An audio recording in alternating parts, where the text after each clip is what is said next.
Avec plus de 400 événements commerciaux, des dialogues aux tables rondes, nous avons eu l'occasion de nous rendre au dialogue commercial russo-chinois et il s'est avéré que la salle était pleine. Certains invités chinois estiment qu'après la visite du président russe Vladimir Poutine en Chine, ce forum mérite cette année encore plus d'attention. L'accélération de l'activité économique profitera aux deux pays et à leur population. L'année de la culture Chine-Russie bat son plein. Cela constitue une occasion parfaite d'utiliser les échanges culturels pour stimuler l'économie et renforcer la confiance mutuelle entre nos deux pays. Certains pensent que des forums comme celui-ci permettent aux entrepreneurs de se rencontrer davantage en présentiel. Cela devrait accroître la confiance mutuelle et renforcer la confiance des entreprises. Je suis très confiant quant à l'avenir de la coopération sino-russe. Outre la croissance des échanges commerciaux, je pense que les investissements entre nos deux pays augmenteront aussi. Plus important encore, la confiance mutuelle se développera, ce qui n'a pas de prix.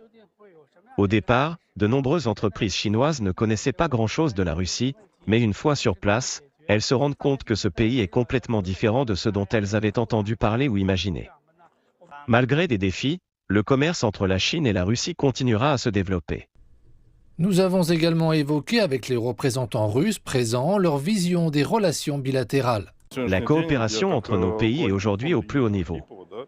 Et nous jetons les bases de relations bilatérales encore plus étroites. L'objectif principal est que nos populations coopèrent étroitement l'une avec l'autre. Nous espérons une coopération culturelle et commerciale. Vous savez, nous sommes très heureux que les dirigeants de nos pays aient décidé de faire de 2024 à 2025 les années de la coopération culturelle entre la Chine et la Russie. C'est une décision très importante parce que tous nos projets, musées, bibliothèques, visites guidées sont maintenant à un très haut niveau. Il est donc très important pour nous qu'en amont des décisions gouvernementales, nous puissions nous rencontrer au forum économique, que nos collègues hommes d'affaires et producteurs recherchent les meilleures options pour les musées chinois et russes.